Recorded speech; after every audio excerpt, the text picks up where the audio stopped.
Welcome, everyone. Welcome to Wake the Fuck Up Wednesday. And today we are talking about when being right is a problem. So, how many of y'all like to be right? I do.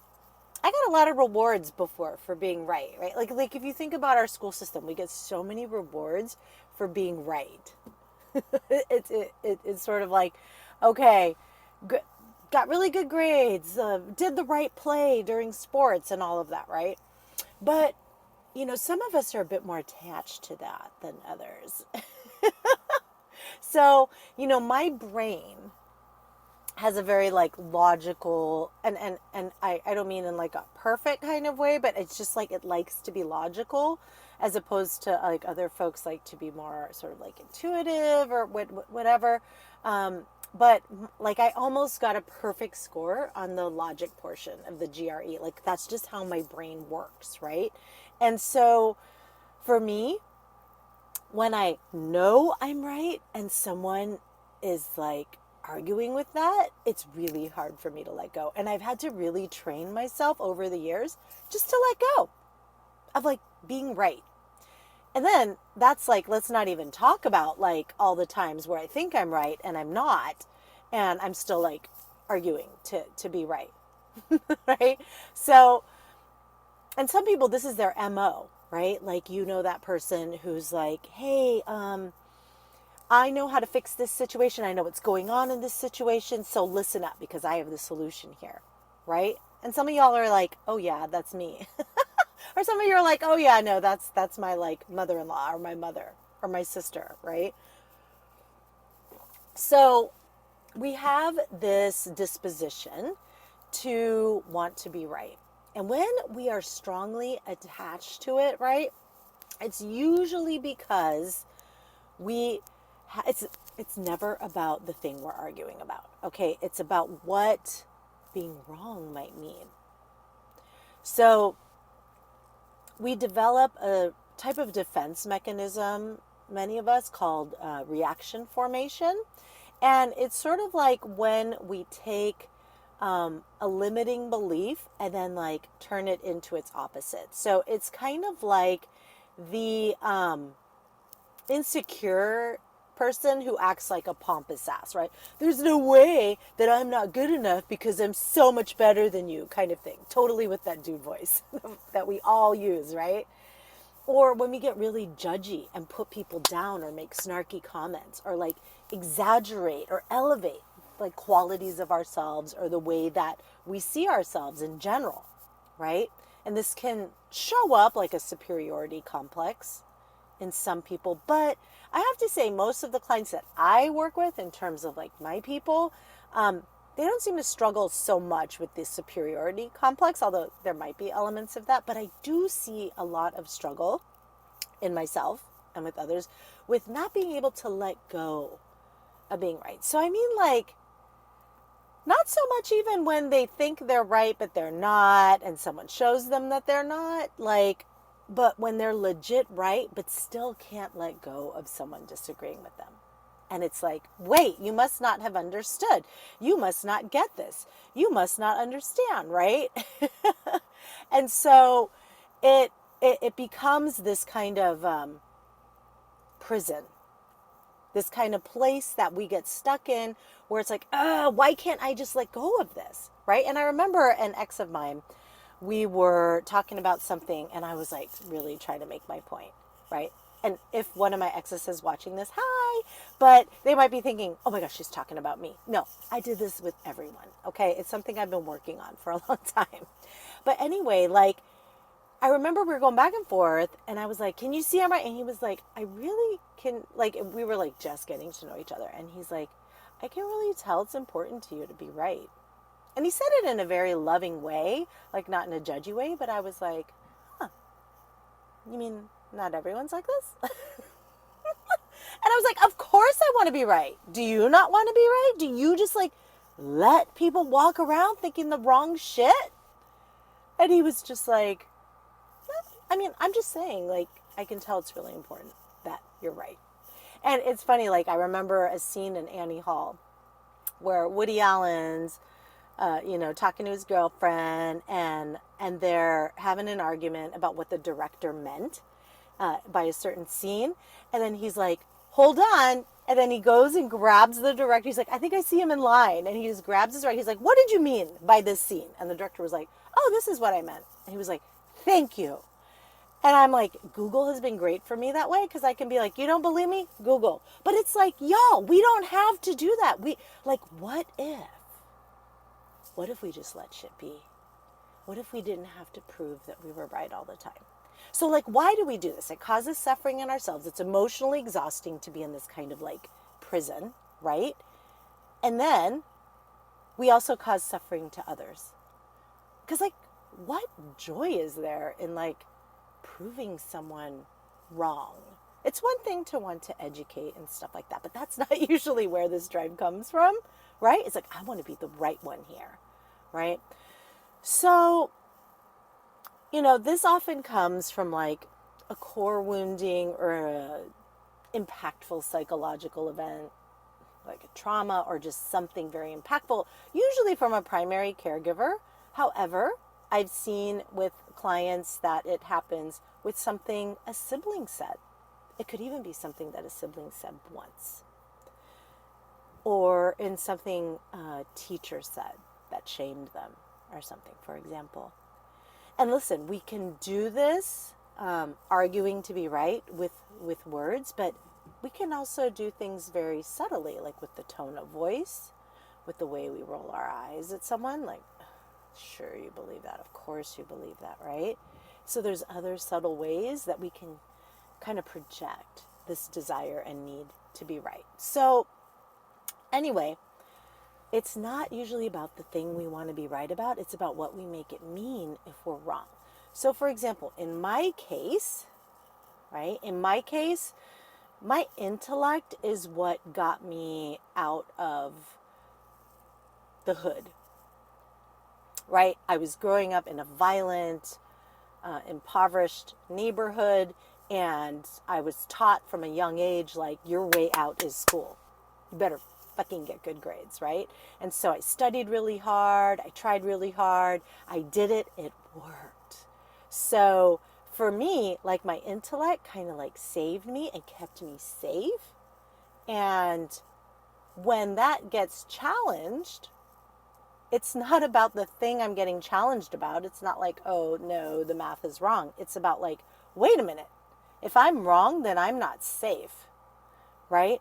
And it's like, I need to defend that to continue to feel safe. So for whatever reason, when someone's emotionally attached, because y'all might not have the same story. A lot of people have so many different stories about their need to be right, right? So when someone's really attached to the need to be right, any differing opinions, suggestions, ideas, perspective must be wrong in order to keep the story straight, to avoid any cognitive dissonance about who we are. Because when that messaging happened when we were younger, or when that traumatic event happened, or when those impactful experiences happen, we create a limiting belief from that. And it's scary to hang out in that limiting belief. It's scary to hang out in that I'm not safe if I'm not smart. Or I'm fucked if I'm not smart. Or I'm not good enough. Or I'm not worthy. I'm not lovable. That feels shitty. So then we have the reaction formation where we come up with the opposite. And it's like, that's not who I am. This is who I am, right? And I'm really going to prove it to you. And I'm going to prove it to the world. I'm going to prove it to myself, right? So our need to be right convinces us we're okay if we're right, right? So I'm better than counters the limiting belief that I'm not worthy or I'm not good enough. Or in my case, being right countered the limiting belief that I'm not safe if I'm not smarter than others, right? So that's why we fight so hard to be right, right? Let's have some self-compassion for ourselves. That is why. It's like this, our wounded child coming out, right? Not the thing we're arguing about. So it creates all this suffering, right? It creates exhaustion, right? I mean, here someone's just sharing their opinion, right? Colleagues, partners, family, friends, kids. And then we are like, rawr. And then they feel crappy too. I mean, whatever. They have to own their reaction too. But like we're creating this situation of tension, right? That wears on us. Like the other person likely isn't saying anything about your worthiness or lovability, right? But it sure feels that way. And you are not alone. Like this is so common. Okay, this is a human thing. This is happens with us wild and wacky humans, right? So there's a lot of us out there who use being right as a form of protection, a defense mechanism. So when we try to counter this, it can be really tough, right?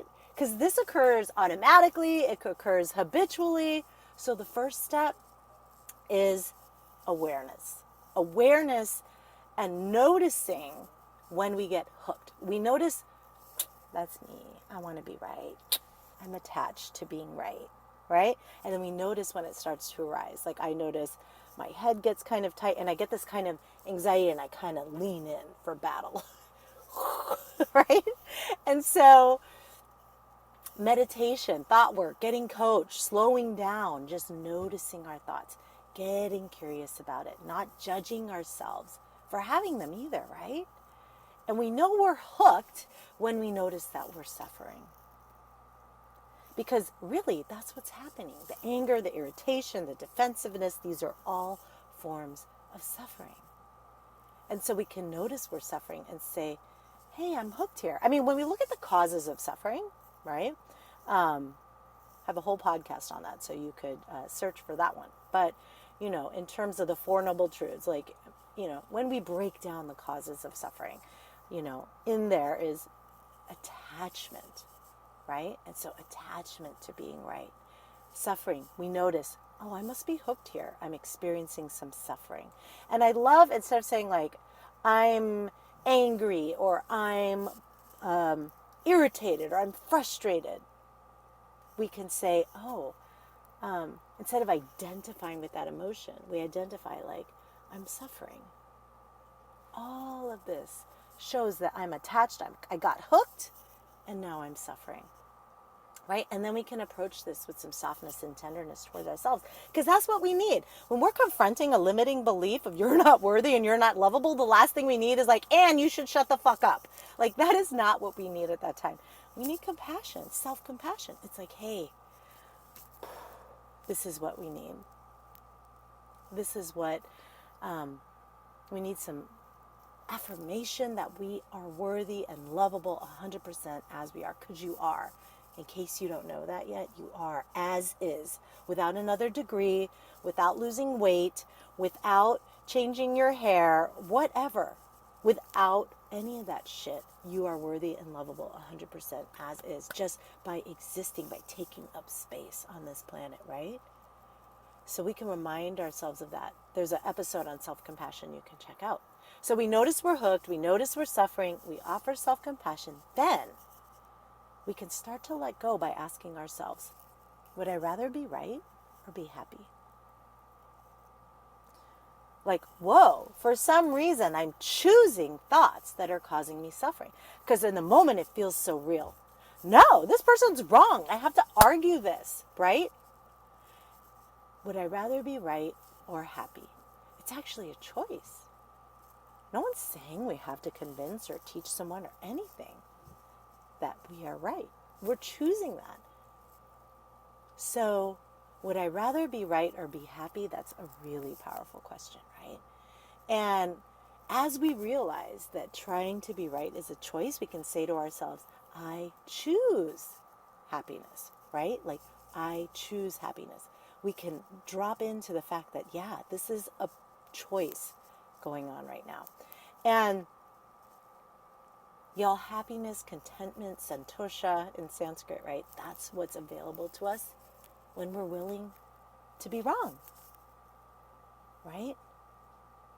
When we're willing to be wrong. Or if we're factually right, if we're like, no, that math calculation was wrong, and we're just arguing, okay, this is what's available to us when we're willing to let someone else think we're wrong. And then we go back to the episode about let people be wrong about you, right? Go check that out. Okay? How to let people be wrong about you. So what's more important? Being in alignment with how you want to feel and with how you want to show up in the world, which brings you closer to those you love and care about instead of pushing them away. Because let's face it, right? Like somewhere in there, we want to be right because we're like, wait, if I show you I'm right, you're going to think I'm so fucking cool and smart. Does that actually happen? No. They're like, God, what an asshole for arguing like that, right? And we push people when we distance and we go, this is why I'm better than you. And this is why you're wrong. Woo! That's like pushing people away. So again, I'm not saying that we can't have intellectual debate, which is so lively and fun and exciting and important. But when we're attached to being right, not just on teaching or educating or informing, but when we are attached to being right, we're pushing people away. And, you know, we argue to be right. Ultimately, we want to feel understood. We want to feel connected, right? We don't want to have to shout for people to understand and love and accept us. You know, like Paulo Coelho has a quote, and I tell the whole story in the podcast, and the podcast is going to drop tomorrow on this topic. But essentially, it's like, why do we yell? And he says, you know, we yell because our hearts are distanced. And why do lovers whisper? Because their hearts are close. And then eventually lovers don't even have to whisper. They just look at each other. And it's understood, right? And we all like really want that. And it's like when someone thinks we're wrong, we're like, no, you don't understand. You don't understand. And then, you know, if someone is ever saying the same thing to you over and over, it's because they think you don't understand. So if you notice that, someone repeating themselves, you can pause and say, hey, I've heard you.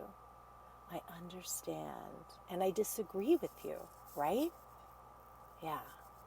So when we argue, our hearts are disconnected. When we bring our hearts closer, there's more connection. And when we are attached to being right, we are pushing people away. Okay? So we can say, all right, the world isn't flat, but okay, if you want to go there, how about we agree to disagree, right? Asking ourselves again, would I rather be happy or be right? And when we say agreeing, we agree to respectfully agree to disagree, we can drop the whole who is right thing, right? I can see your points. Maybe we can agree to disagree about this and revisit it another time, right? Because what we really want to say is, you know, fuck, I want to feel connection. I want to choose to feel happy. I want to do things differently. I want to feel safe and loved and happy. And maybe it would be super creepy to say that in your context. So we can say and surrender, okay, I'm starting to understand. I can see why you might think that. Let's just agree to disagree for now, right? So this week, Rebel, ask yourself, would you rather be right or be happy? We always think that if we're right, we'll be happier. But as I've shown you, right, as we've reflected on this Wake the Fuck Up Wednesday, that's not where it goes. We get a brief dopamine hit. Woo, I proved my point. And then there's the shame and the guilt for like how we showed up, right? So would you rather be right or happy, and which would bring you closer to people and to your values and to your heart, right? Okay. That's it for today, y'all. I am getting stoked to do some camping this weekend. We're going to go find some awesome beaches. And hey, if you're ready to do all this Jedi mind training with a squad of amazing people, apply for the Spring Adventure Mastermind.